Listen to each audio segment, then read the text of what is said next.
കഴിഞ്ഞ ദിവസത്തെ big boss 7 സീസണിലെ ഒരു മത്സരമായിരുന്നു, മോർണിംഗ് ടാസ്ക് ആയിരുന്നു ഓമന പേര്. മത്സരാർത്ഥികൾക്ക് നിങ്ങൾ ഇഷ്ടപ്പെടുന്ന ആൾക്ക് ഒരു നല്ല പേരും ഒരു ചീത്ത പേരും കൊടുക്കുക എന്നുള്ളതായിരുന്നു ഓമന പേര്, പോസിറ്റീവും നെഗറ്റീവും. അപ്പോൾ വളരെ രസകരമായിട്ട് തന്നെ മത്സരാർത്ഥികൾ കളിച്ചു. അതിൻ്റെ വിശേഷങ്ങളിലേക്കാണ് ഈ വീഡിയോ. അപ്പോൾ ആദ്യമായിട്ട് ഈ വീഡിയോ കാണുന്നവർ ഈ ചാനൽ ലൈക്ക് ചെയ്യുക, കമൻറ്റ് ചെയ്യുക, സബ്സ്ക്രൈബ് ചെയ്യുക. അപ്പോൾ നമുക്ക് ഇതുവരെ നമ്മൾ ഇങ്ങനെ പറഞ്ഞിട്ടൊന്നും ആരും അനങ്ങുന്നില്ല. സബ്സ്ക്രിപ്ഷൻ വളരെ കുറവാണ്, വ്യൂസും കുറവാണ്. നല്ല സബ്സ്ക്രിപ്ഷനും വ്യൂസും വന്നാൽ മാത്രമേ നമുക്ക് ലോങ് വീഡിയോസ് നല്ല രീതിയിൽ ചെയ്യാൻ കഴിയുള്ളൂ, അല്ലെങ്കിൽ അതുകൊണ്ട് അർത്ഥമില്ല.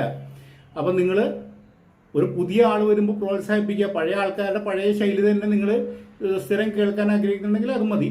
അതല്ല, നിങ്ങൾക്ക് പുതുതായിട്ടുള്ള ഒരു റിവ്യൂ കേൾക്കാൻ അവരെ പ്രോത്സാഹിപ്പിക്കാൻ തോന്നുന്ന ആൾക്കാർ മാത്രം ലൈക്ക് ചെയ്യുക. അത്ര നമുക്ക് പറയാൻ കഴിയുകയുള്ളൂ. എല്ലാവരും വർദ്ധിച്ച ഉത്സാഹത്തോടെ ലൈക്കും കമൻറ്റും ഷെയറും ചെയ്ത് നല്ല റിവ്യൂസ് നമുക്ക് ചെയ്യാം.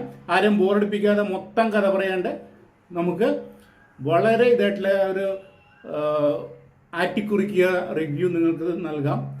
അപ്പോൾ ഇപ്പം നമുക്ക് ഈ ടാസ്കിൽ കഴിഞ്ഞ സീസണിൽ കഴിഞ്ഞ ദിവസങ്ങളിലായിട്ട് ഒരുപാട് 2-3 ടാസ്കുകളും എല്ലാം ഭംഗിയായിട്ട് നടന്നിട്ടുണ്ട്. ഈ പ്രാവശ്യം ഏറ്റവും വലിയ പ്രത്യേകത എന്ന് പറഞ്ഞാൽ, ഏറ്റവും മികച്ച കളിക്കാരെന്ന് പറഞ്ഞാൽ ഈ മത്സരാർത്ഥികളെക്കാളും മികച്ച കളിക്കാരനെ മാറിയിരിക്കുകയാണ് ബിഗ് ബോസ്, ഇപ്രാവശ്യത്തെ ബിഗ് ബോസ്. അപ്പോൾ ഈ പ്രാവശ്യം ഈ കഴിഞ്ഞ ദിവസങ്ങളുണ്ടായ ഏറ്റവും ശ്രദ്ധേയമായ ഒരു സംഭവത്തെക്കുറിച്ച് മാത്രം ഇപ്പോൾ പറയാം. ഈ ഓമന പേരിൽ ഇപ്പോൾ അനീഷിന് മുള്ളംപന്നി എന്ന പേരൊക്കെ കിട്ടി, അതിന് ഓരോരുത്തർക്കും ഓരോ പേരൊക്കെ കിട്ടി. അതിൽ കോൺട്രവേഴ്ഷ്യലായിട്ട് വന്ന ഒരു പേരാണ് രേണു സുധിക്ക് നമ്മുടെ ഗായകൻ അക്ബർ ഖാൻ നൽകിയ സെപ്റ്റി ടാങ്ക് എന്ന പേര്.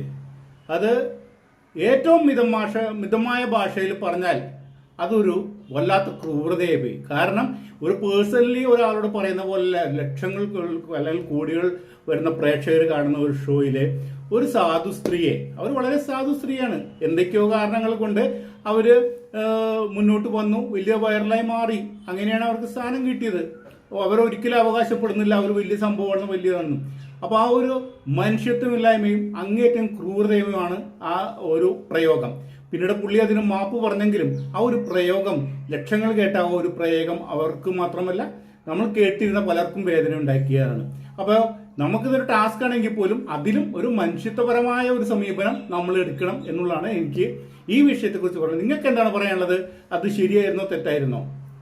അപ്പോൾ നമുക്കിനി ഉടനെ തന്നെ അടുത്ത വീഡിയോയിൽ കാണാം. ഇപ്പൊ തൽക്കാലം എല്ലാം ഷോർട്ട് വീഡിയോ ആയിരിക്കും. Thank you.